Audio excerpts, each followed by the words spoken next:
Good morning guys. Ito ang aking imumukbang ngayong almusalan. Tapos na ang ating fasting.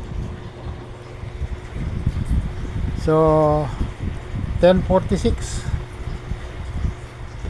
Na-overfast na yata ako, pero kung 18 hours akong nakapag-fast. Tapos lalagyan natin ng ginisang alamang na may pork chop, guys. Tapos yung misis ko meron siyang fishball.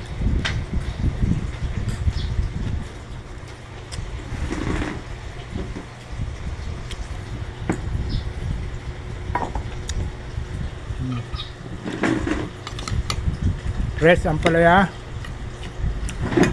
lagyan ng sibuyas at saka konting alamang.